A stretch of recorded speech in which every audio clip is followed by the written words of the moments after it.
Question 8.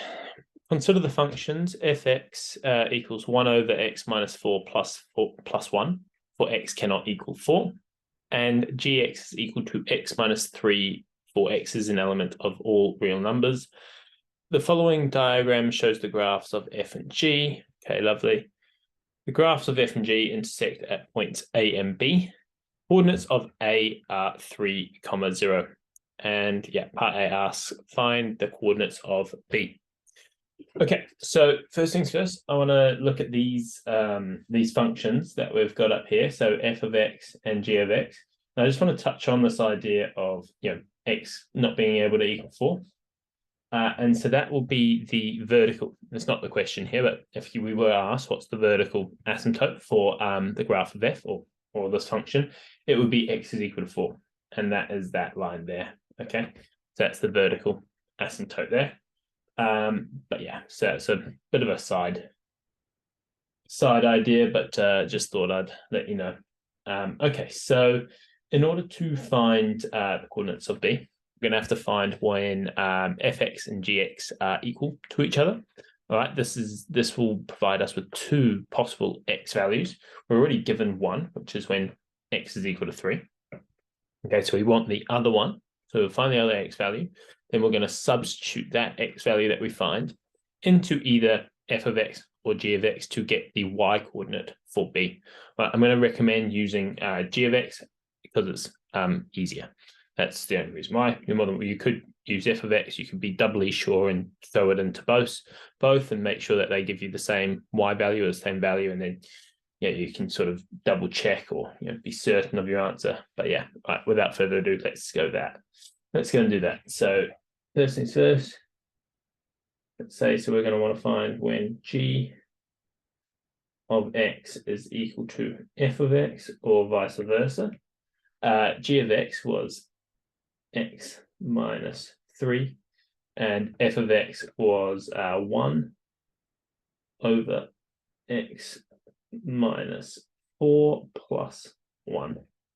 Okay, first things first, I'm going to want to add 1 to both sides. Subtract 1 from both sides. All right, let's get rid of this 1 here.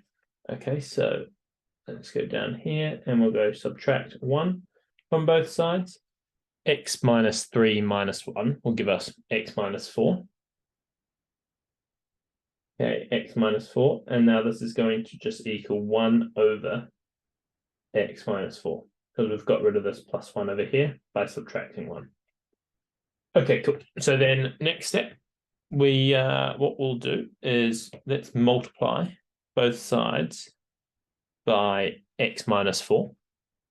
Okay, and then that will get rid of this denominator of x minus 4 on the right-hand side. And so we go x multiplied by x minus 4 on both sides. And funnily enough, we'll see, we've got x minus 4 on the left-hand side. So that's just going to turn into x minus 4 squared. Okay, so we'll do that, lob it into brackets, go x minus 4 squared equals 1. All right, and then so from here, what we're going to want to do is take the square root of both sides. And so let's have a look at what that's going to look like. So square root both sides. Yeah, I'll just do that. Square root both sides. Okay, and so the square root of x minus 4 squared will be just x minus 4. Lovely. And now this is the common mistake students can make for when you square root numbers. You always want to give the answer as plus and minus. Okay, it can be both of them. So that's a bit of a hard and fast rule you can remember for all even powers, or even roots. So yeah, the square root of 1 is plus and minus 1. Square root of 4 is plus and minus 2. Square root of 9 plus and minus 3, so on. I think you get the picture. Okay, very easy mistake to make in your exam, right? So yeah, all even roots, not odd roots. Also not the cube root or the 5th root or whatever, but any square root or the 4th root, or if God forbid if you had to do the 6th root, then yeah, that would be a plus and minus answer. Don't worry, I don't think you're gonna have to do the 6th root. So yeah, potentially the square root definitely, and potentially the 4th root. Okay, so then yeah, this is the square root of 1 is equal to plus and minus 1. Next step, what we're going to do is we're going to add 4 to both sides. So let's add 4 to both sides, and we will get x by itself, okay? And so this is equal to plus and minus 1 plus 4, okay? I'm definitely running out of room, but that's all right. And let's bring it over here. We'll that will make my working slightly smaller. Yeah, we'll go like that. That's all right. Cool. And then we'll say, so then therefore down here, minus 1 plus 4 will give us 3. Okay. But x is equal to 3 is already taken up by the coordinates of A. All right. So that's the x coordinate for A. And so then we need to do the plus 1 plus 4 answer. And so then that's going to be x is equal to 5. All right, and so then that is going to be our x coordinate for B. Okay, so that's one we want. All right, so then let's draw a little line down here, and so x is equal to 5 is our x coordinate. So I'm going to say sub x is equal to 5 into, so as I said before, I recommend using g of x because it's easier. All right, there's no you could put it into f of x if you want to challenge yourself, or you just want to make life difficult. But yeah, for efficiency, I'd say try and choose the easy route in an exam. Yeah, philosophical. Okay, so let's do that. We'll go g of 5 is going to equal, so we had g of x was x minus 3, this guy, so we're just going to go 5 minus 3, which is equal to 2. All right, so then now that gives us the y coordinate for B. And so then we can conclude, therefore, the coordinates of B are 5, 2. And yet there is the answer to part A.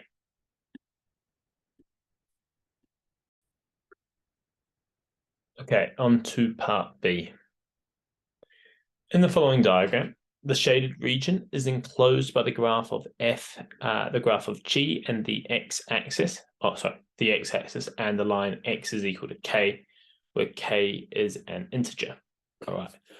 The area of the shaded region can be written as ln p plus 8, where p is an integer, and we are asked to find the value of k and the value of p. Right, and right, so this is this question is going to require a lot more. Let's highlight this idea of we can write it as ln p plus 8. Okay, and yeah, we're going to find the so that's going to be the area here. Now we could split this area into 2 parts. What we could do is we could split this first bit. So from B, we can draw a vertical line down. And then we effectively just have a triangle, right? For this, what we could do. In fact, I'll just shade it in red here. So here we would just have a triangle, which goes from A, which if we let's zoom a little bit, which is the coordinates of that is 3, 0. And the coordinates of B were 5, 2. So let's put that in there. So then therefore the area of, we'll do this as well, All right, the area of this triangle, we can just use half base times height. All right, so we've got a base of going from 3 to x coordinate 5, so that we'll put a little 5 down here. All right, so a base of 2 and a height of 2. Okay, and so half base times height, so half times 2 will just equal 2. All right, so we can kind of say that the area of this triangle here is equal to a half. In fact, let's zoom out. Okay, let's zoom out, and we'll go. We'll say area of triangle, and we'll say that this is equal to half multiplied by the base. So this would be from 5 minus 3, but we know that's just going to be 2. So let's just put that in. So 2, and the height is from y is equal to 0 up to 2. So 2. Okay, half 2 times 2 is going to be 2 units squared. Okay, cool. So that can be our first, that's the easy part done. And then now if we look at this next part, okay, we have the area of effectively the graph of f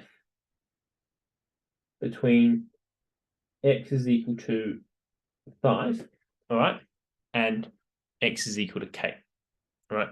And we know that that is going to be essentially 2 units less than ln p plus 8.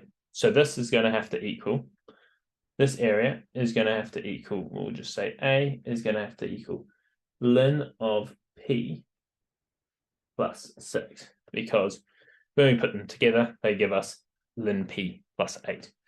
All right, so that's going to be the tricky part. All right, so let's bring this down. Let's bring this down. So the area of the shaded region. So we'll say, so ln of p plus 8 is going to equal. So the way we find the area underneath a curve and the x-axis is using a definite integral. Okay, so this is going to be equal to the definite integral of f of x. So from x is equal to k to x is equal to 5 of f of x dx, okay, plus the area of the triangle that we just found. So let's just log that in. So I'm going to say plus 2 units. 2. We'll just call it 2 because we're given it here as ln p plus 8. Okay, so first thing that I reckon we should do is let's just subtract 2 from both sides. And so we can say, we'll just log that down here. So therefore, ln p plus 6 is going to equal to the definite integral of f of x between k and 5. And how about we take away f of x here? I'll put this into blue. Where are my favorite colors gone? How do I do that? I won't bother. What was f of x? Was 1 over x minus 4 plus 1, and then dx. Okay, so if you aren't sure on how to differentiate, integrate these functions here, we will go over to, let's go over to the formula booklet and we'll show you. So we go down to our differentiation section, into calculus section, so I should say, bringing them mixed up. Right, here we have the derivative of ln x, okay, becomes 1 over x. So that means if we want to integrate it, if we want to come back the other way, that means the integral of 1 over x would become ln x. Now, these formulas are somewhat limited because essentially what's happening here is that the coefficient of this ln bit here is 1, which we don't write in, okay? And the coefficient of this x here is 1, or specifically the derivative of x itself, the thing that's being lined, is this one, okay? So you can, there's a mixture of sort of, you could say it's like a chain rule idea, but essentially what we need to do is whatever's being lined, we need to put the derivative of what's being lined on the numerator, and then just the function, okay, x and the denominator, right? But is it? Do you get the? Oh yeah, here. Sorry, you do get the standard integrals as well down here. So this is this idea here. Okay, cool. Let's take this. Let's bring it over to here. Let's lob it in there. Standard integral there. Okay, 1 over x.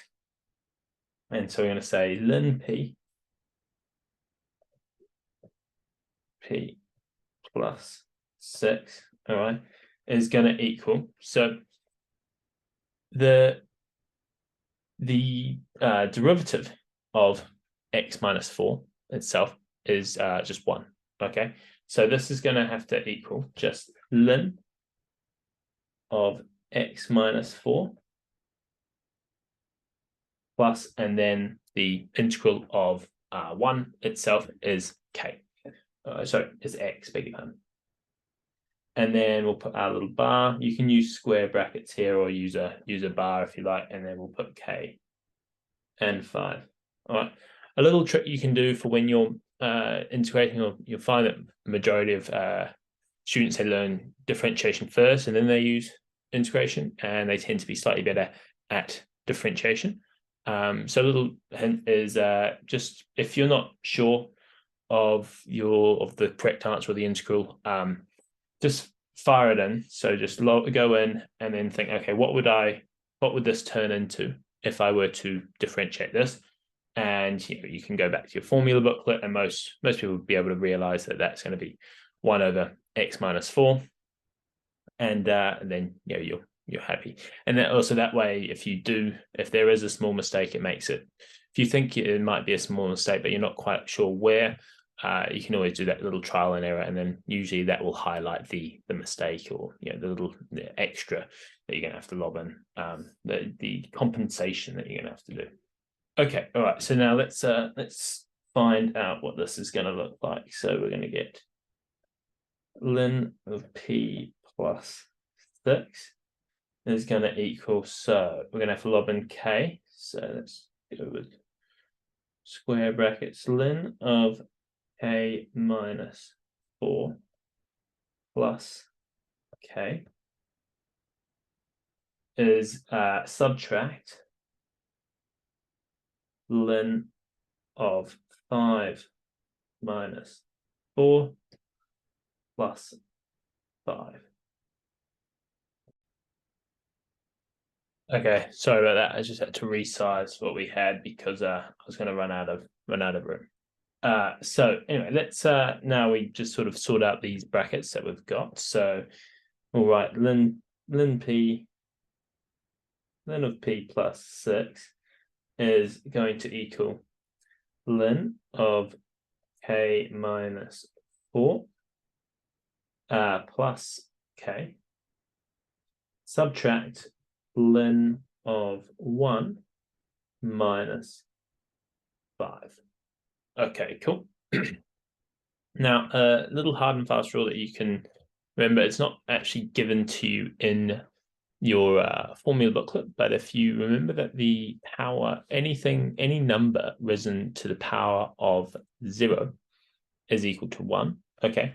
So that means log to the base of anything of 1, okay? So here, so this is log to the base e, okay, ln is always, these are always equal to 0. Let me kind of just clear what I just set up with a little rule off to the side here, okay? So log to the base of any number, I'm just going to put a, okay, of 1 is equal to 0.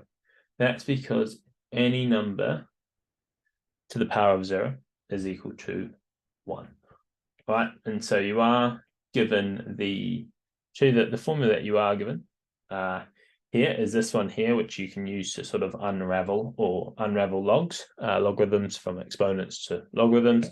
And from that there, you can sort of find out that here, this sort of idea here. All right. Okay, so that means that's going to equal 0. And so then we can sort of keep going and say ln of p plus 6 is going to equal ln of k minus 4 plus k minus 5.